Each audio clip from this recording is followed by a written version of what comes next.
Welcome to the Foster Friendly Podcast, where we come together to make a difference in the lives of children in foster care and the families who care for them.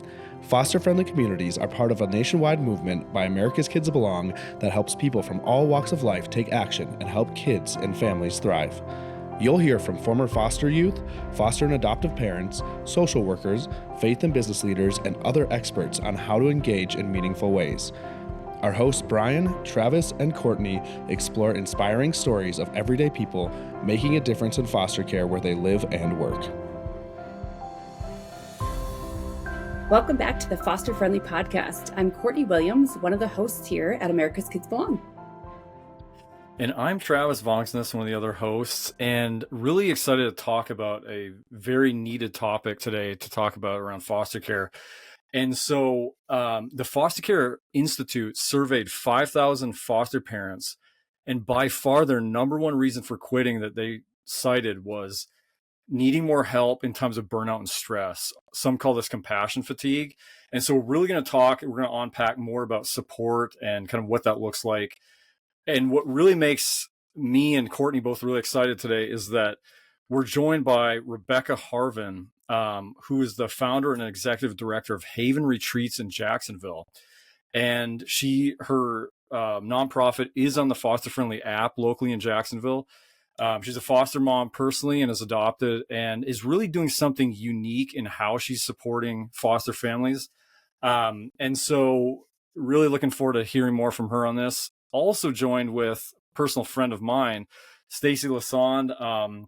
Her and her husband, we go back to 2013, where we were both at a children's home as foster parents, and they've went on. They're from Jacksonville, so they've went back home and have lived there since. Early, would you say? Like 2014, we moved back. 2014, you moved back. Okay, and so they've been licensed foster parents for the last 7 years. And Stacy teaches American Sign Language. So there's another Very cool little thing. So, yeah. Yeah. Well, welcome, you two. It's fun to have you guys. Can you each tell us a little bit more about yourselves and your families? Yep. Do you want to go first, Stacy? Sure. So I am married to my husband. His name is Matt. We've been married for almost 17 years. We have 4 biological kids and 2 fosters currently that we are in the process of adopting. So 6 kids, 1 dog. I teach American Sign Language online. And we've been on this foster care journey for in our home for the last 7 years. And we have. I'm married to Brad. We've been married we've been married 15 years, and we have 6 kids, 2 biological children, and 4 children that we adopted from foster care. And then over 6 years, we fostered 23 children. So we closed our license last fall. But that's good. So our kids. I'm like, that's good. Range from 14 to 4 right now. Fun. Yeah, ours are 4 to 22, so I understand how that goes. And having teenagers and toddlers at the same time was wild. Can we start a support group for that, like even right now? Just on the spot. Yeah. I was looking at my 12-year-old and my 2-year-old, and I was like, you guys are the same. Yeah. The difference between you. Yeah. And then it's funny, we now have 3 of ours have flown the nest, and they were all 3 adopted. So they, they came to us at older ages, and now they're out of the house, and they require almost just as much time and energy as they did when they were in the house. And I didn't expect that. So this is what I've heard. I've heard that. Yeah. I feel very far removed from that. Even though I have a 14-year-old, it'll be here before I know it. But also it's coming. It is coming. I'm like, there's so much more. There's so much time. Yeah. Yeah. Well, Stacy, I hear that you guys have a funny story about how you met. Could you tell us about that? Yeah, sure. So back in, I guess, January of 2020, a friend of mine, Sarah, she invited me to a brunch at her house. It was like an email evite. And it was for something called Haven Retreats. And I was like, I have no idea what that is. I don't think there was even a website at the time. Like, I knew nothing of it, but I loved Sarah. And I was like, my kids are back in school. I'm on my own. I'm going to go to this brunch and just be with other people. And so I showed up at the brunch and was getting food from the table. And this lady came up next to me. We were chatting. She was telling me about her family and that her foster kids. And I was like, oh my gosh, I foster too. That's awesome. And she's like, yeah, that's why you're here. And I was like, oh, that's awesome. I had no idea. And so then I felt super silly, but also I got to sit and listen to Rebecca tell the story of how Haven began and her heart. And I just had tears in my eyes, like, this must exist.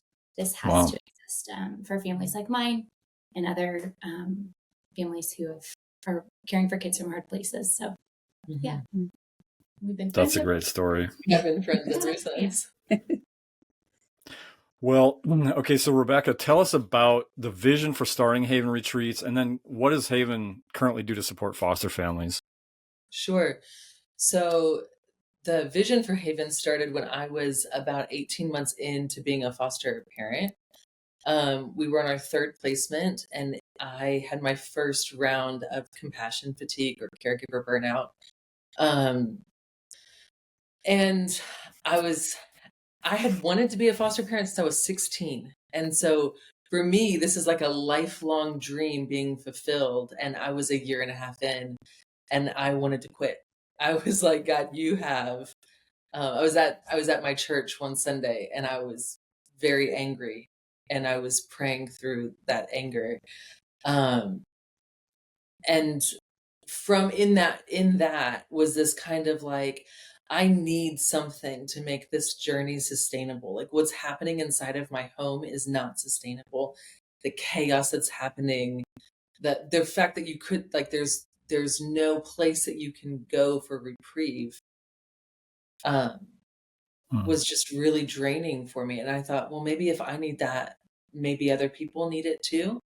And I kind of quickly knew I needed time to rest and like really deeply rest, not take a quick 30-minute nap. Like, I was tired to my bones. I needed somebody to feed me and nourish me. I was pouring out for kids constantly, and nobody was taking care of me. And I needed therapy. I was becoming a mom I didn't recognize, and I didn't want to be. And for me personally, I needed time to sit and to pray and to kind of shake my fist at the heavens, and let those cries be answered. And so I just summed up what Haven is. So I created a space it's therapeutic retreats for foster and adoptive caregivers. We have retreats for moms. We have retreats for the couples to come together. And I always joke that it's not like when you say this, I feel this. Not that there's anything wrong with the style of communication, but it's more like, I handle secondary trauma in my home this way, and you process it this other way, and that creates this island in between us. And we want to make sure that there's a bridge for the couple. And then there's a retreat for dads to come, and there's a retreat for biological children of foster and adoptive caregivers. Did all the retreats, did it start with one and then they kind of grew to, oh, hey, we need a dad's one? Or was that all kind of at the beginning? So everything at Haven has started from what my family needs. Everything that we do is based off of, like, I look at my family, and we were in the thick of it for the creation of Haven started in the middle of foster care. And so, I needed the place, so we came first. that was easy. It's an easy in for me. And truly, to this day, moms are like the bread and butter of Haven. Like, the more moms that we care for, the more access to the rest of the family we have. Like, we get the mom to come, they will bring their husbands back for the parents' retreat. The husbands come to the parents' retreat, and they go, oh my gosh. So that's how we came to the parents' retreat, and then a dad there looked at me and he said, you cannot forget about me. Please have a retreat for me. There's nothing for dads. And then, there's so few services for biological children in the home. And that's a reason that foster parents will close their license, is because it's so difficult. Like, the emotions are so big in the biological children that they'll close a license. So it's just creating a place where we can say, like, this is good hard work and we love it. And we need a place where we can, like, for us, you know, to rest and rejuvenate. And be seen. And be seen. Yeah. And there's a whole lot about being seen that we do at retreats. What does a typical like mom's retreat kind of look like? Rest, food, therapy, Jesus, wash, rinse, repeat. Yeah. That's the easiest way to say it. So you come in, and without giving away all of the details of what happens at a retreat, you come in and there's like a personalized welcome basket. Like we've asked attendees to fill out a form, and just tell us like, what's your favorite snack? What's your favorite like all of that stuff. And they walk into their room and they have an individualized basket. And so I cannot tell you the number of moms that turn out of their room and come find us, and they just have tears streaming down their face because nobody has seen them in so long. And then we gather, we kind of have a, where are you now? What does your family look like? What are the current things happening inside of your home? At the retreats, we don't talk about, and this is an important differentiation. Is that a word? Yeah. Okay. That we do is we don't talk about like parenting techniques. People coming are, you know, well-versed in TBRI and different interventions and all of that. That will happen like as moms are talking to each other. But from the front, we talk about the caregiver. We talk about where they are right now, how they are processing the work that they are called to do. We talk about grief at every retreat. And we give space for grief, and we end on hope. I can't send anybody home without offering hope for the future ahead. I really love, just the name of it, Haven. I mean, that just sets kind of the stage, you know, even in your mind of what that is. But I really love too what you just said about, you know, if you're listening as a foster parent, I mean, obviously the trauma and dealing with difficult behaviors at times and all of that can be extremely difficult and taxing. And then the emotions of your own biological kids dealing with all of that and their own needs as well. But the other thing that I think is an underrated part of this conversation that isn't talked about enough, sounds like you have it at the forefront, is the grief and loss that happens also with the loss of placements. Because I think often about how, you know, when the kids, whether they get reunited or whatever happens the next, maybe it's a new placement, but there is a loss that's absorbed every single time by the foster parent that gave so much heart and love and connect to provide the stability that they need. And when that's not sort of dealt with by the person, either through community, through their local church and faith or whatever, and sort of just left, and then just next placement comes in to, I don't know, not necessarily like replace that, but it's like that needs to be dealt with. Grief Has to be. And it's that, I mean, that's also like you mentioned the foster parent, the biological children are experiencing that too. Like we had a placement leave and I went to go check on my daughter. They had been with us for 400 days. And I went to go check on my daughter in her bed, just make sure she was okay. And I couldn't find her. She was sleeping in the crib of the placement that had just left. Like she just wanted to be near her and smell her. And like, if that doesn't break your heart as a mom, right? Like if that's like, what is this life, this beautiful, good life? I mean, this morning I was sitting on this couch with that child's new mom, like, and we still get to be in her life and all of that. But man, it hurt when they left. And then the grief that caregivers experience of life is not the same as it used to be. I'm not welcome in the same spots that I used to be welcome in. I don't have the same friends that I had at the beginning of this journey now. And that's true across the board, right? And I don't think, and you can correct me if I'm wrong, like it's worth the loss that we experience, but still acknowledging the experience of loss is needed. I'm not the same person that I was 6 years ago. I think that is what moms wrestle with a ton, is I'm not the mom I used to be. I will say, so the first parents retreat that my husband and I went on, we had a placement for 18 months. He was very difficult, loved him so much.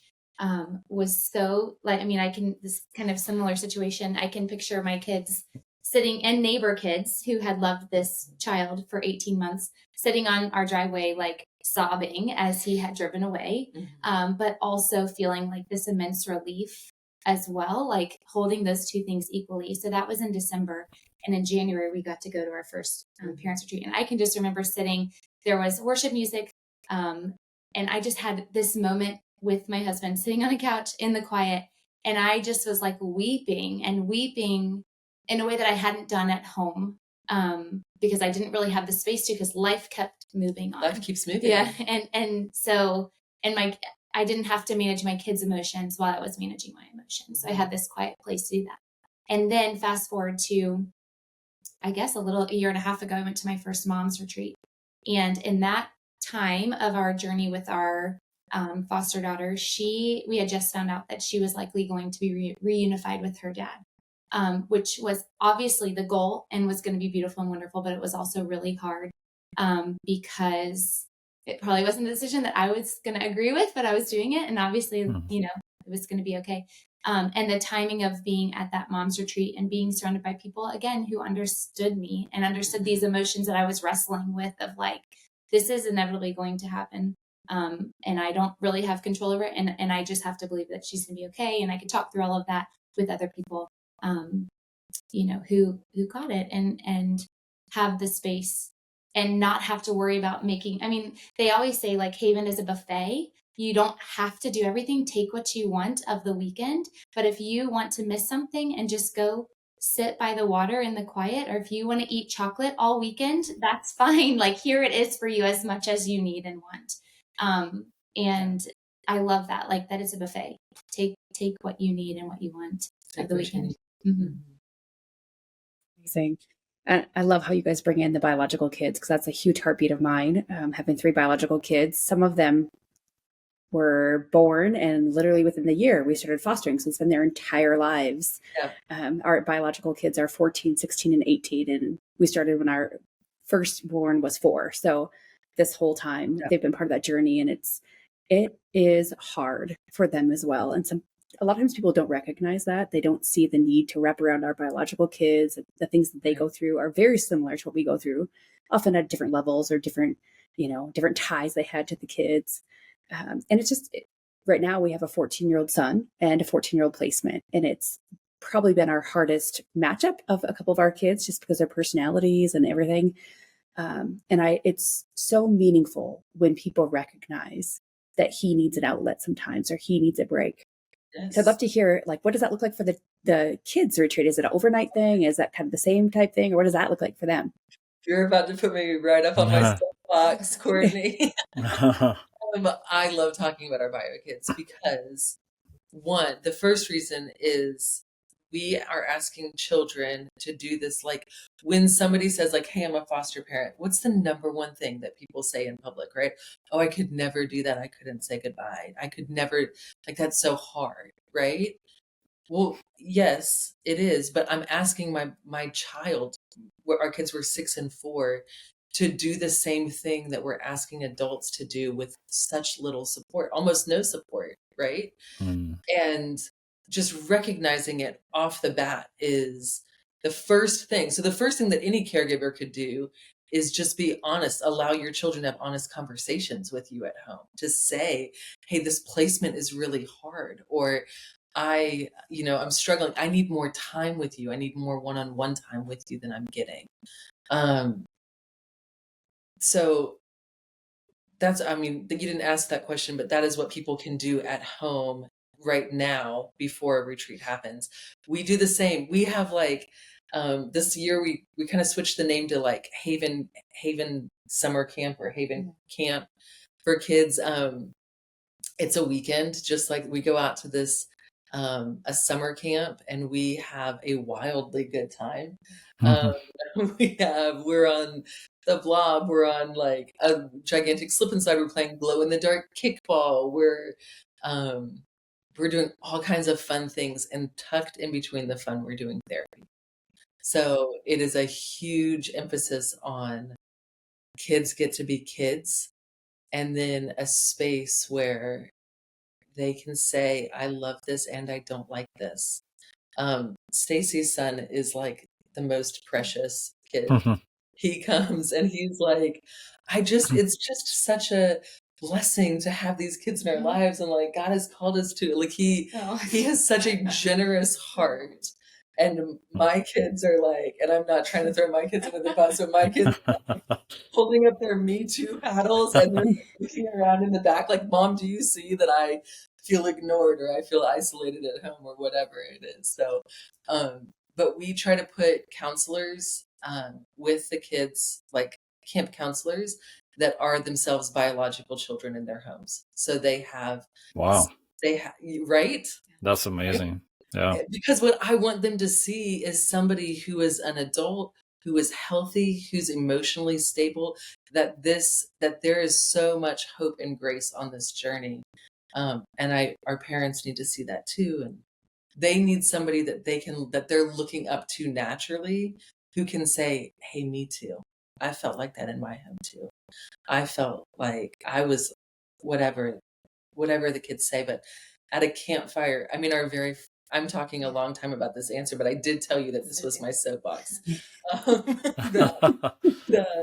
At a campfire, one kid said, like, I don't like to invite my friends over to my house because my house is so chaotic. And he just kind of said it out loud. And another kid across the fire said, that's exactly how I feel. I don't like to invite people over.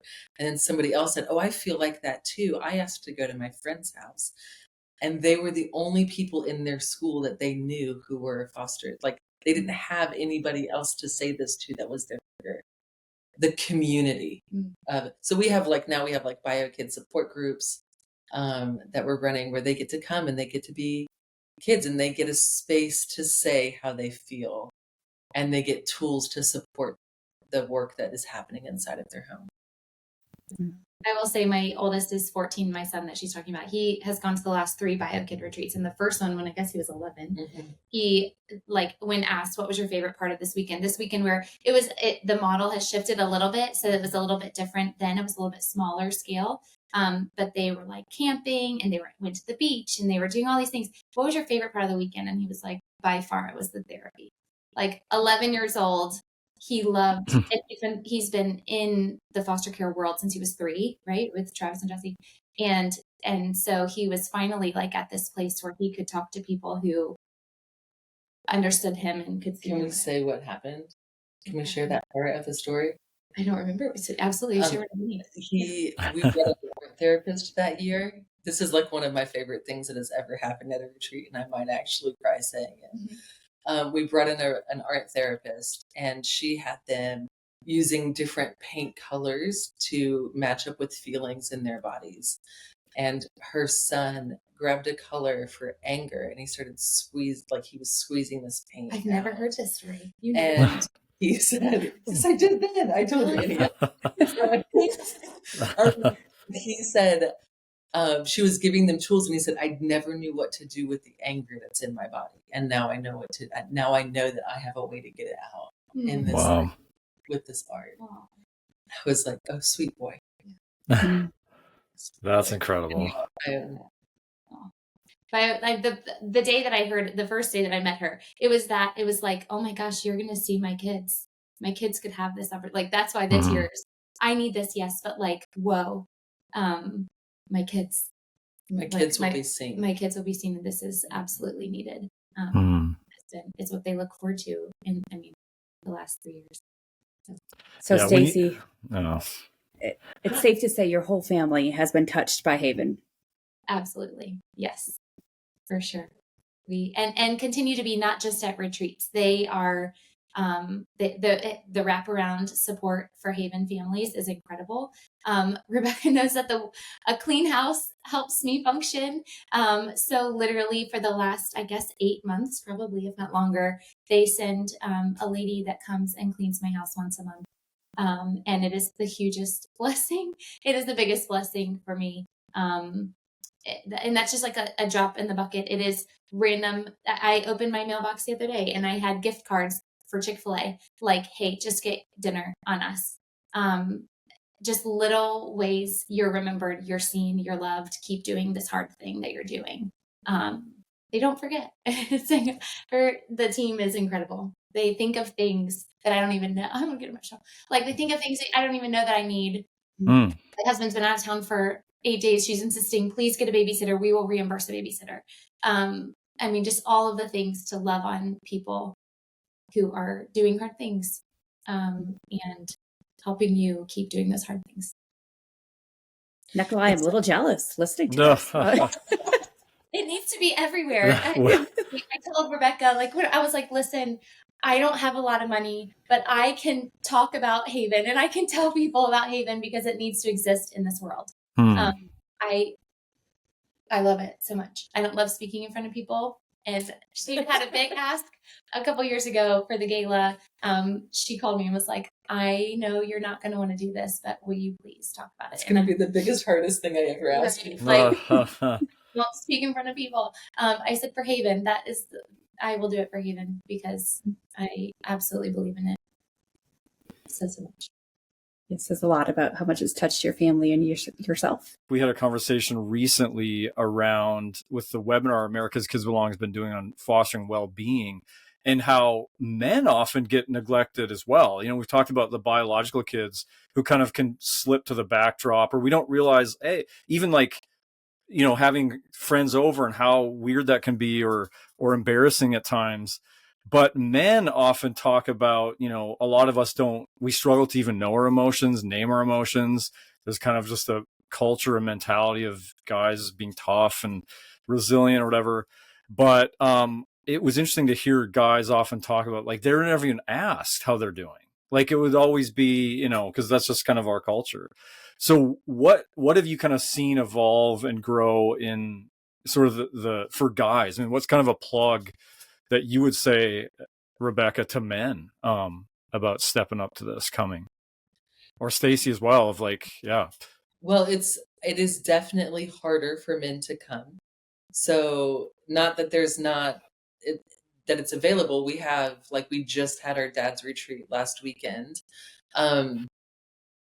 It feels very vulnerable, I think, for them to come. Like, wait, I'm supposed to come to a weekend and I'm supposed to talk about my feelings all weekend, and like, again, we have each retreat geared towards what that kind of retreat needs. So there's like, we will play football. Like, we'll have a football game on in the background at a retreat for guys because it happens over the weekend during college football season.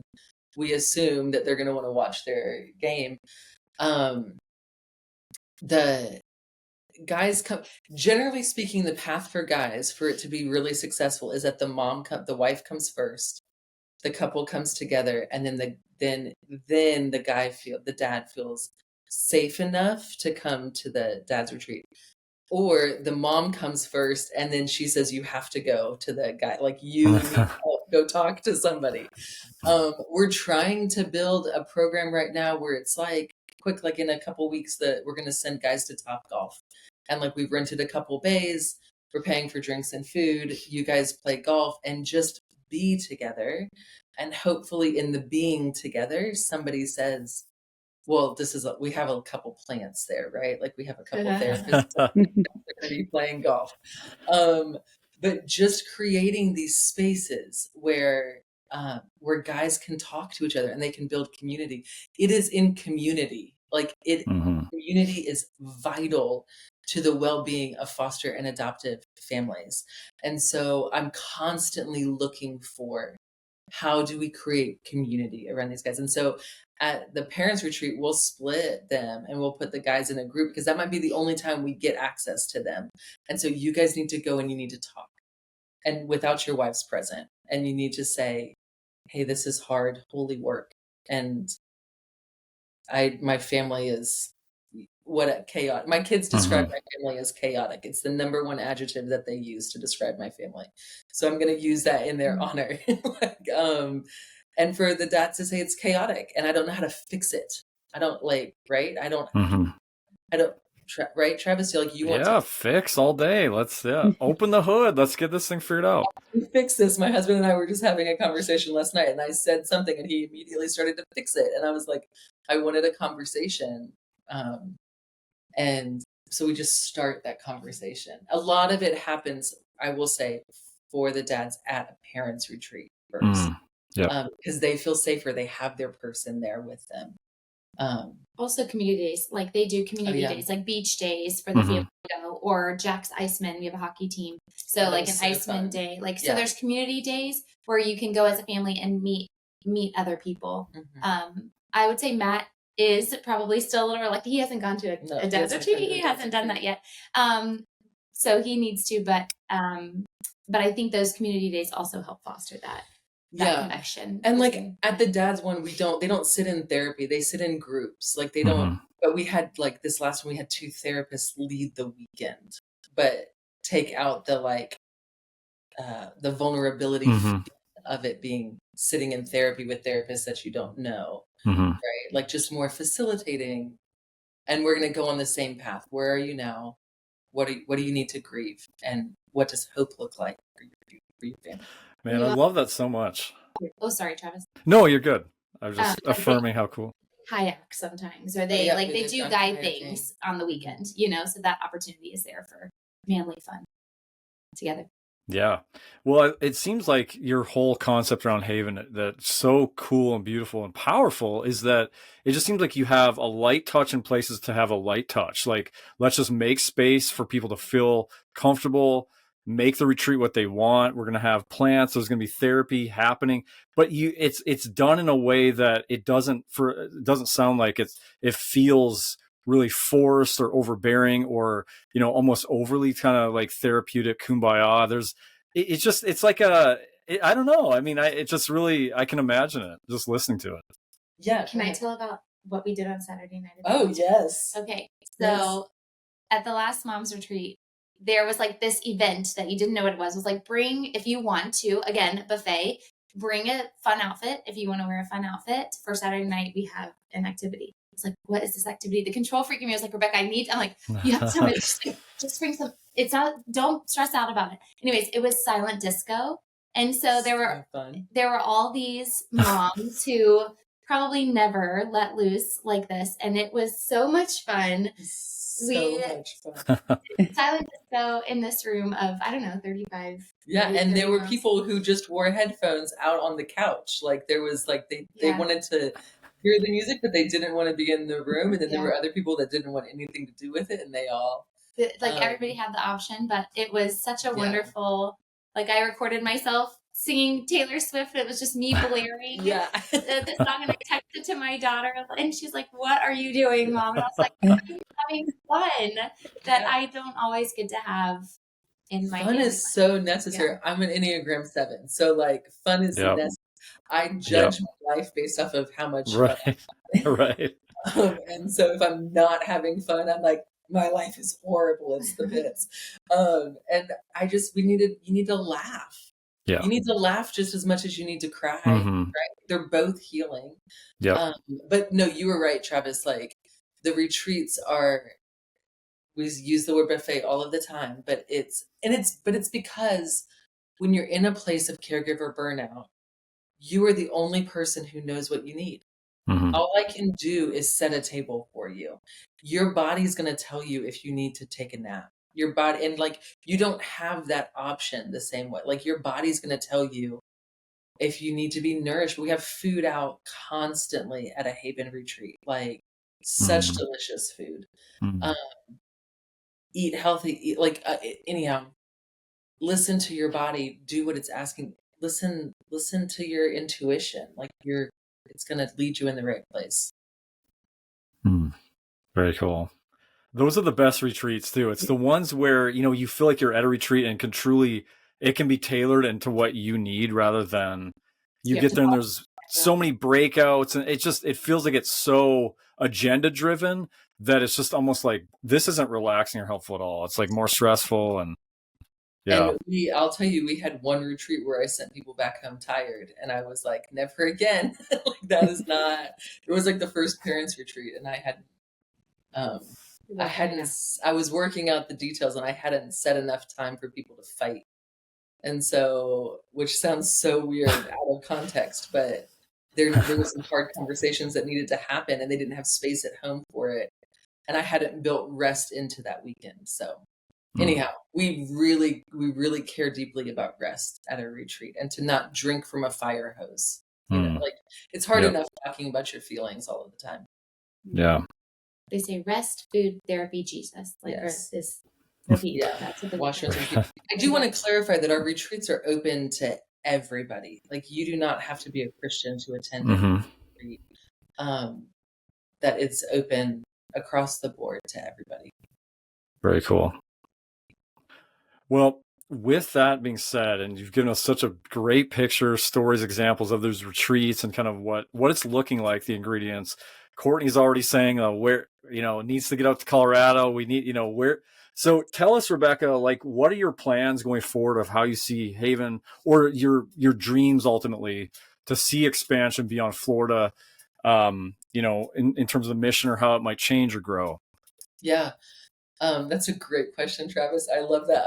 I am a dreamer. And so our mission is to create sustainability in foster care and adoption. And truly to this day, I've never met a person that did not need Haven at some point in their foster or adoptive journey. You don't need it all the time, but certainly you need it at different intersections. And so my ultimate dream is for Haven to be nationwide and to have these little pockets of Haven, if you will, around the